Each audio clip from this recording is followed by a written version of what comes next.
11 days ago, hundreds of people gathered on the shore at Smith Point County Park in Shirley to commemorate the 15th anniversary of the crash of Flight 800.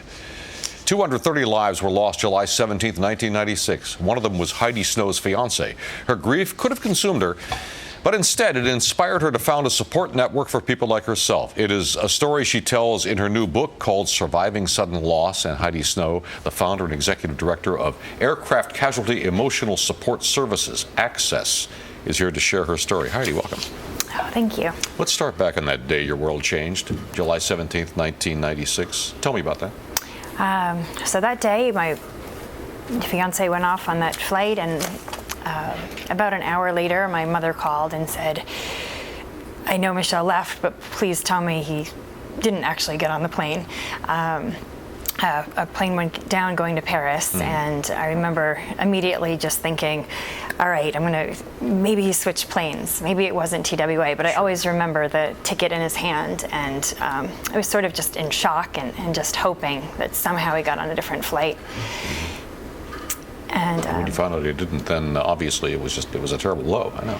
And then then I saw it on the news and just watched the footage on the ocean. And early on, they were saying there's a possibility that there's still survivors. We're looking, we're searching, and then the next morning it was realized that no survivors were possible. You say your grief intensified after the initial shock.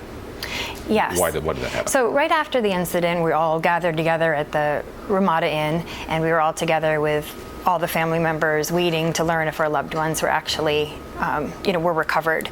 And after a little while, that site has to shut down, and we're basically expected to go home and resume our lives as if things are normal, go back to work. And that was kind of early on. It was about 2 weeks after. And when I left, Michelle's body still had not been found.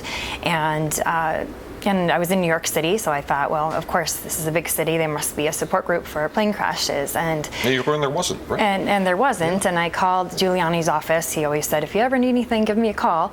And I asked him, what do I do? I'm in this big city. Is there some sort of group? And he had the insight at that time. He said, maybe you'd like to meet with the Pan Am families. It's been 8 years for them, but they may actually be able to offer you some insight. Do you think is it more difficult for somebody to lose a loved one if they lose them in a sudden mass casualty event like the Pan Am, like TWA, like 9/11, than a more predictable sort of loss? I just think there's a lot of media around it, and with air disasters, it takes a really long time to determine what actually happened and what their last moments might have been like. And it also can take years, and sometimes no remains are ever found. And I think that's the difference. It's the fact that you really don't know what happened. And of course, it's just really hard to figure out what may have happened to them. And it also takes a long time to determine what the cause was. And so that waiting process can be very difficult. In your book, Surviving Sudden Loss, was it difficult for you to get people to talk about their own personal experiences with loss? No, because through Access, we have 250 grief mentors who have all lost people in private crashes, commercial plane crashes, and military air disasters. And the premise of it is partnering people of like experience. So we match moms to moms, siblings to siblings, and people who have been through their loss for at least 2 years or more to be able to help them see what may lay ahead. Instead of having everybody from a specific incident talking to one another, we actually give them somebody down the road. And that's the whole idea of this book, is the ability to identify there's people who have lost their spouses, their parents, their children. And if you can just pick this up, and it validates all of the feelings that people have.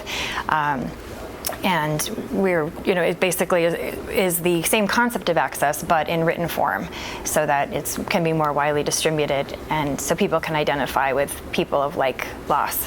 Have you sort of sketched out a pathway through the grief toward coping in your 15 years of working with this issue?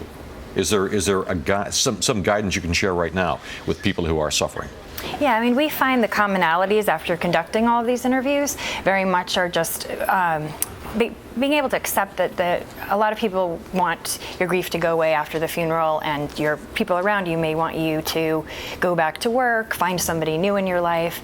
And the main thing is everybody talks about how important it is to just embrace it, live it, go through it, talk about it, and find people around them who allow them to grieve. And people quickly determine who their friends are. In this book, I find so many people describe that the people they thought would be there for them actually were not those people, and how they've had to, develop new friends who accept them as the new person they are after their lives are forever changed. They're a new person right after this happens, and all their plans are cut off, and everything the way they thought life would be is no longer that life anymore. Well, Heidi, you're there for them, and we appreciate you coming in here and sharing some of the story with us. Well, thank you. Good luck with the book. Thank you.